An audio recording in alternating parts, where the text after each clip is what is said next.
Hello everyone. It is live at 5. Welcome. This is episode 24. It is called The Fourth Dimension, Demystifying the Bridge of Ascension. Cool one, right? I'm actually really looking forward to this one because this one was actually requested by one of you. Someone asked, well, we're ascending into the fifth dimension, but we're currently in the third. Are we missing the fourth out? Like, what's happening here? Like, what is the fourth?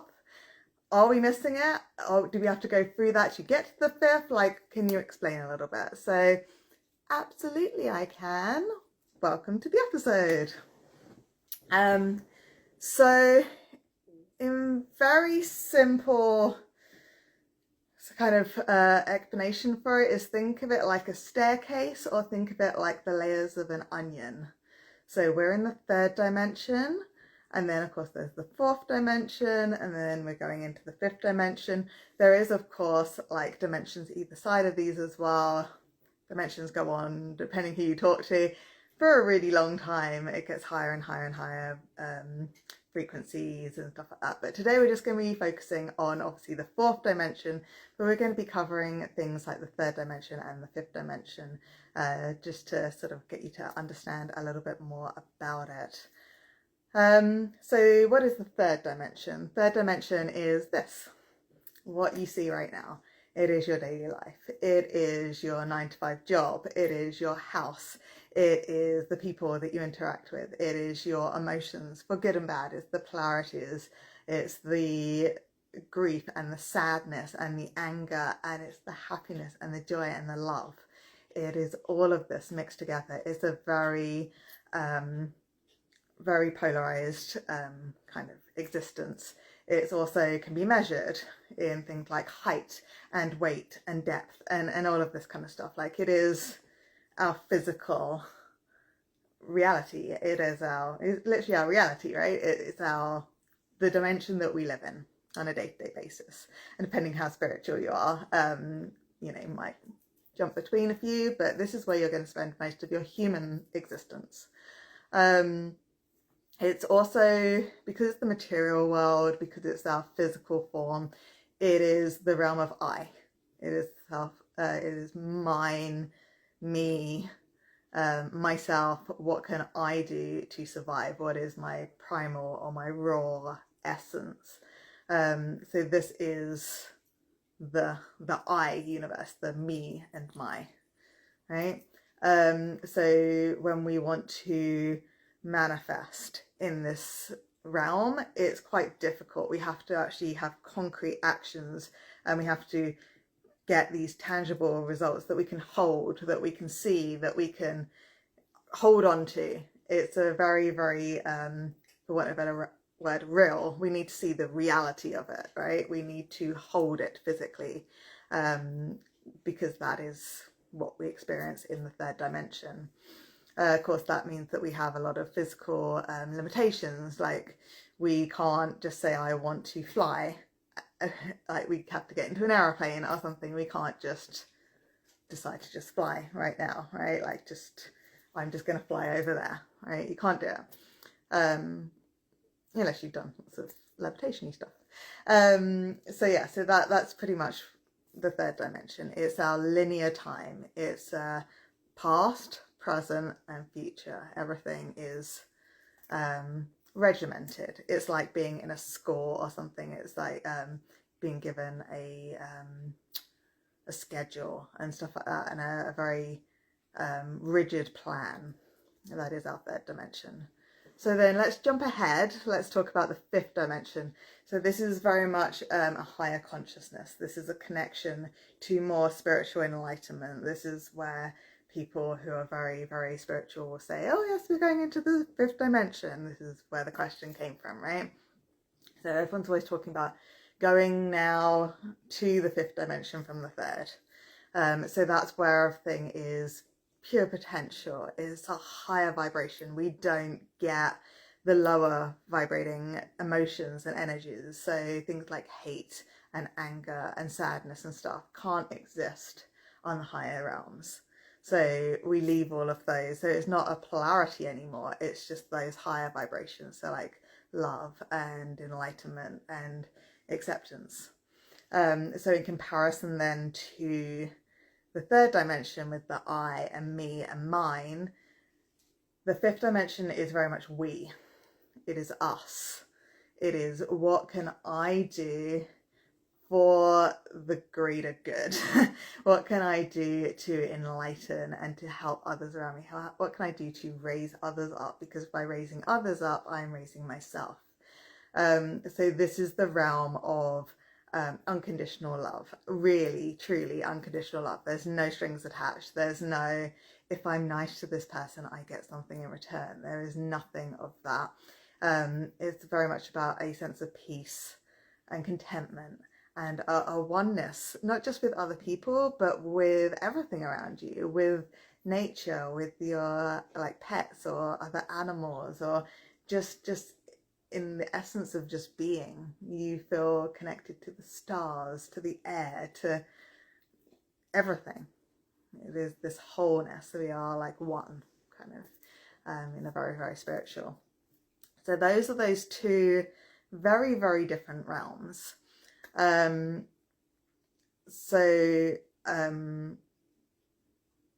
Oh, and so maybe I should also say, because I said about manifesting in the third, so manifesting in the fifth is a lot easier. It's more sort of like you align to the flow of the energy and it just appears.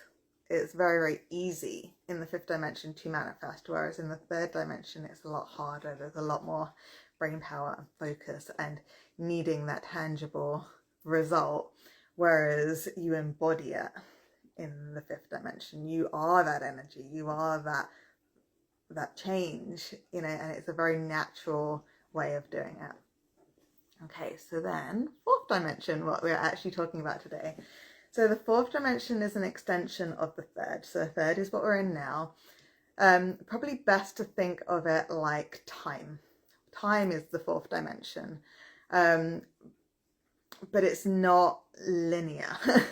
It's time as in that spiritual way of it's all happening at the same time. Everything is playing out all at the same time, and that's where you can get into the realm of like time travel and things like that, and visiting past lives and future selves. And you know, time doesn't exist in that linear form. It's happening always, which can get really deep. So it's a bit much for this beginner kind of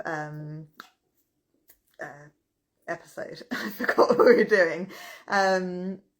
So think of it like the fourth dimension is your bridge. So everyone's talking about going from the third dimension to the fifth dimension. The fourth dimension is that bridge. It is that way of making it easier. Yes, you can jump from the third to the fifth, but if you think of it in a bridge analogy, you'd have to jump over, and maybe it's quite far, so you'd have to like, you know, climb down the cliffside and then up the other side. Either way, it's harder, right? If you think of the fourth dimension as the bridge, if you access and you work with the fourth dimension, it makes that transition from the third to the fifth a lot easier, less jarring, less of a huge change, really. So I encourage, and we'll get into how in a minute, to actually explore the fourth dimension if you're feeling like you are wanting to go into the fifth dimension or explore more those higher realms. Explore the fourth first. Get comfortable in that fourth dimension. Right, so time. I always go over these notes in the wrong order, but yeah, so from a scientific idea, like I said, it's time. It's how we perceive time, and reality is kind of shifted to that pseudoscience and that kind of time travel realm. So if you're into sci-fi or anything like that, or movies that involve time travel and stuff, you kind of have a better idea. It's the physics and the way that they explain time travel in that is very much fourth dimension ideals. On that spiritual one, it's about a stepping stone or a bridge to spiritual enlightenment. It's like it's still in a realm of the third dimension polarities as such, but not as much. But it's not as spiritually enlightened as the fifth, right? It's not that easy life kind of thing. It's that kind of just in between world, that world that allows you to jump between the two. So you can have a day in the fifth and then a day in the third, because you're jumping between them with this bridge of the fourth dimension. So with the fourth, you can kind of almost step outside of yourself, step outside of your life and observe what it is that you want from your life and what it is that you want to bring forward. What emotions, what thoughts, what self-beliefs are you ready to leave behind in the third dimension so that you can go into a better future in your fifth dimension? So it's all about expanding what reality is to you. And this can be when people experience things like astral projection, going on to different planes and out-of-body experiences and stuff. They're possibly more to do, at least at the beginning part, depending how long you're in there, is going to be the fourth dimension. That's your way in, that's your doorway, that's your portal or your stargate into these other ways of existing, these other ways of being. So why does it matter? Well, like I said, it's that bridge. It makes it less jarring for you. It makes it a bit easier. It gets you to understand it a bit more, and it gets you into the energy a bit easier. So rather than just like jumping into an icy cold lake, you can roll in the snow first and then jump into the ice cold lake, and it's not as much of a shock to the body, right, and the mind. So it's that same kind of idea when you explore things like the fourth dimension. So I hope this is actually making sense to you all. So pretty much what I would suggest is do the observer mode. Just sort of like be present and sort of notice the way that time moves around you and what situation you're in. So for example, if I'm in the city, it's rush, what's the time? I need to be here for this time, I need to do that. You know, it's all very condensed and rushed and holding you, right? Whereas if you're in the countryside and you don't have anything to do that day, and you can just lie on the grass and look up at the sky and watch the clouds and listen to the birds and watch the leaves move in the tree, how much time are you out there? You don't know. It could have been 10 minutes, it could have been 3 hours. You have no idea because there's no clock there. And time has moved differently for you. And that's a way of observing the effects of the fourth dimension.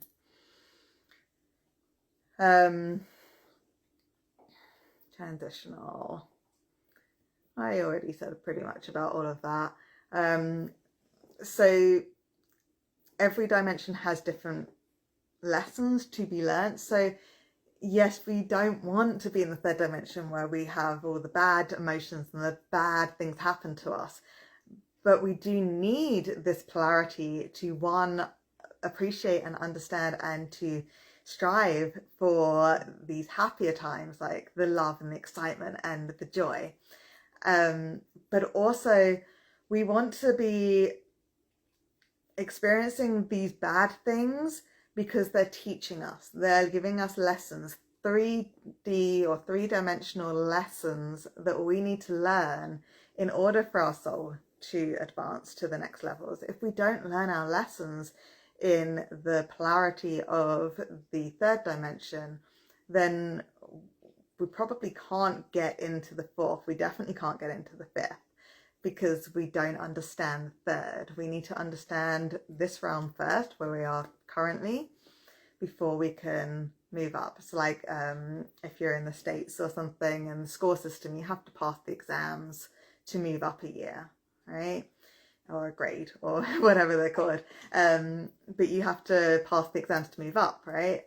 It's the same kind of thing. You have to learn the lessons and understand and comprehend what's going on in the three-dimensional, to then go into the fourth, which is your bridge, your stepping stone, your next layer of the onion into the fifth dimension.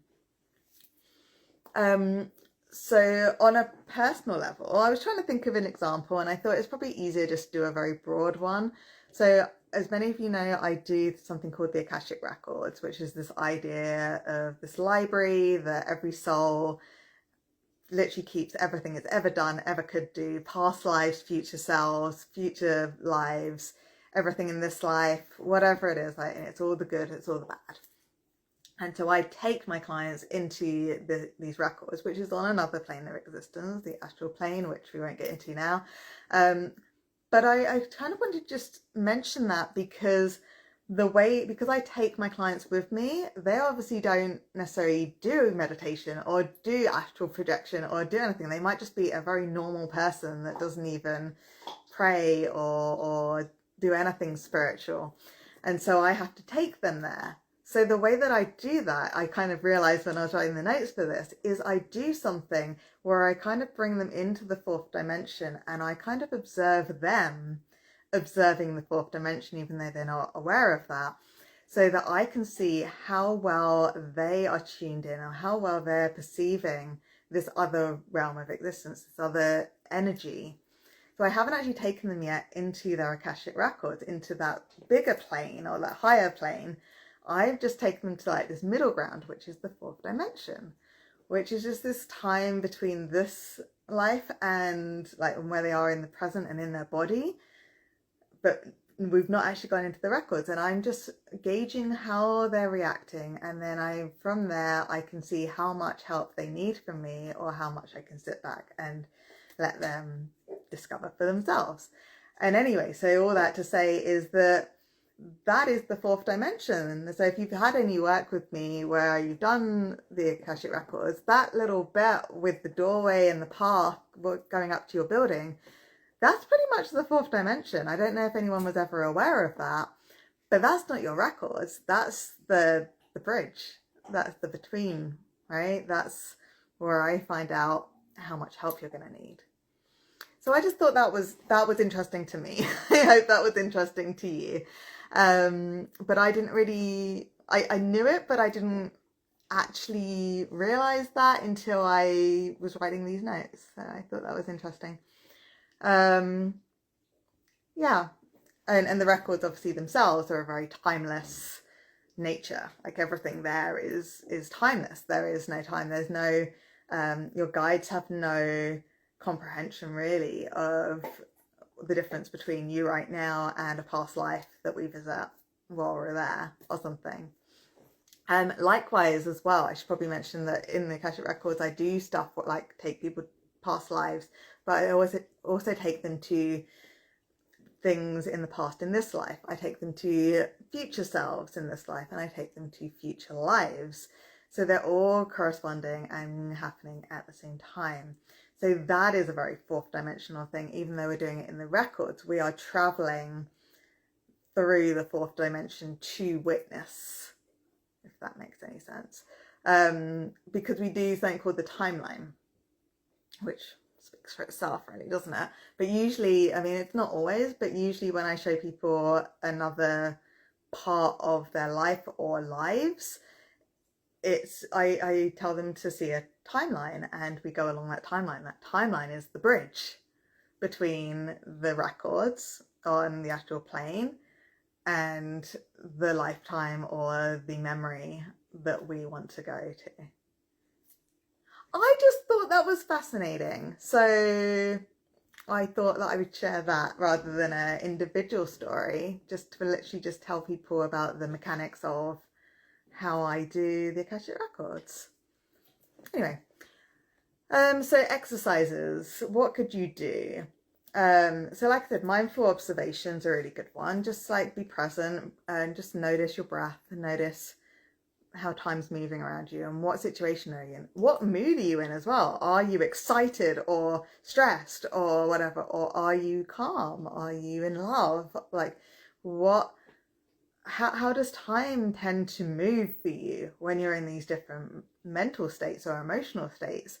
And then in different environments, like the city and the countryside, or the beach, or, you know, on a trip, like on a train or a plane or something. How does time move for you? And just observe it. Self-reflection is also a really good one. So literally you're just gonna, again, take a step back from yourself and observe yourself. No judgment, no criticisms, no filling in the gaps. Just allow the messages to come, or the observations to come, and see what you see. Like, how do you view yourself in third dimension if you can step slightly into the fourth dimension and observe? Okay. Oh, and please do, in the replays especially, please do comment if you do any of the exercises or you have any experience with this, because I would absolutely love to hear your own adventures and your own discoveries with the fourth dimension. Like, it's just fascinating. I'm so thankful to the person who actually I asked for this one, because at first I was like, oh, and then I was like, no, actually, there's going to be a good one. I'm actually been really looking forward to doing this one since she suggested it. So thank you. And I did ask if she wanted me to mention her, and she said no. So you know who you are, and thank you. Emotional awareness is the same kind of thing. So like that self-observing emotion, like how does time move for you, and how do you feel with that? Creative expression is obviously a really good one. So whatever your creative thing is it music, and is that listening or playing or actually writing a musical score? Is it painting or writing? Like, do you do stories, or do you do articles? Do you do poetry? Like, what do you do?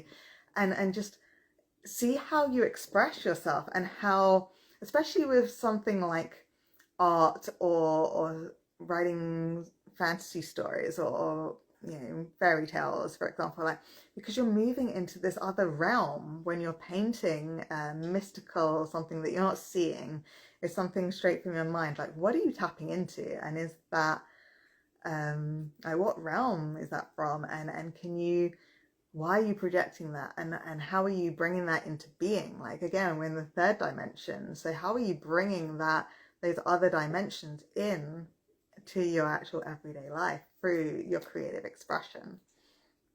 Empathy and connection are very, very important exercises to do with this, because like I said, the fifth dimension is the we and the us, and the third dimension is the I and the me, right? So the fourth dimension is that in between, where you're still wanting to do things for you, but you're starting to understand that when you do good for others, or other people are your mirror, and anything that you're doing for good or bad to others is actually coming back. And it's not like a karma thing, it just literally is reflecting it back on you, because you're hurting yourself by hurting the other person. You're bringing yourself something joyful, or manifesting something for yourself when you're helping somebody else. And you kind of discover that, because the fourth dimension is the two, the bridge between the two, it kind of flows with both. So it can be the I and the me, and the we and the us. And then of course there's journaling, but journaling for time travel. I know. So what you could do with the journaling, if you do journaling, whether that's keeping a diary of your everyday stuff, or journaling as in the spiritual kind of journaling where you have a prompt and you sort of free write, you can do a different type of journaling here, where you go through your thoughts and your emotions of things like you're traveling through time. And you can write yourself letters in this journal as well, like write things to your past self. Say you were going through something good or bad in your past, knowing what you know now, what would you write to yourself then? Like, say you were getting married and you were really nervous, but you were really excited. What would you write to yourself now, knowing what you know, however many years after getting married? What would you have wanted to know, or what would you want yourself to know about this marriage or about this day? Same thing with the bad stuff as well. Like, be there for yourself.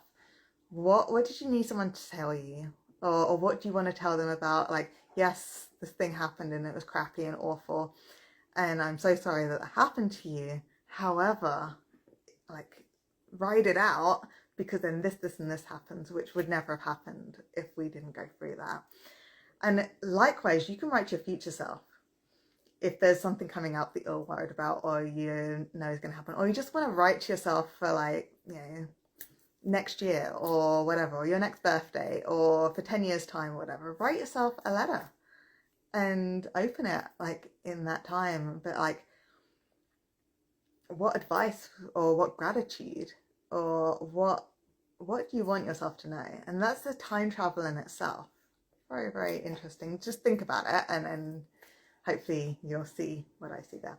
Oh my gosh, I've really gone over time, but that's because I was so excited to do this one. So yeah, so that's pretty much the fourth dimension. If you have any questions about it, because it is a little bit complicated, please do message me however you want to message me, through social media, or you know, there's my link tree on both of those, and you can contact me through the website or whatever. And yeah, let me know if there's anything that you want me to talk about on these Live at Fives, because I really, really love it, and I do want to do stuff that you guys want me to talk about. So absolutely let me know what it is that you want me to talk about. Next week is called Introduction to Meridians, Understanding Energy Channels. Now this one is because I mentioned last week in the holistic one about meridian psychotherapy and meridian tracing, which are some holistic stuff that I do, thus in the holistic episode that I did. But someone actually asked, what is meridian psychotherapy or meridian tracing? Like, I know acupuncture or I know meridians, but I've never heard of this. So I thought I would actually do something on meridians themselves, like an introduction to meridians. So I'm actually going to be talking about acupressure and acupuncture. I do acupressure, but not acupuncture, but I can talk about it in a 101. And then I'm also going to do EFT, which is emotional freedom technique. Again, I don't do that, but I understand it because I do something called meridian psychotherapy that does incorporate that a little bit. So then, of course, I'm going to go into the meridian psychotherapy and the meridian tracing. So it's all going to be really, really good. So tune in next week if you're interested in meridians. It is a beginner's one, so if you know about meridians or all of those kind of meridian style modalities, then it's probably not for you. But if you are interested, I would love to have you along on the live on Instagram, or just watch the replays on Instagram, Facebook, and then of course the edited one on YouTube, which are actually a bit more popular because they're edited and they have pretty pictures sometimes when I need to do a demonstration. Yeah, so that's pretty much it for this week. Thank you for hanging around for nearly 30 minutes. Sorry. It's just gonna get longer. I'm so sorry. But yeah, thank you so much. And yeah, I will see you next week. Have a wonderful week, everyone. Bye.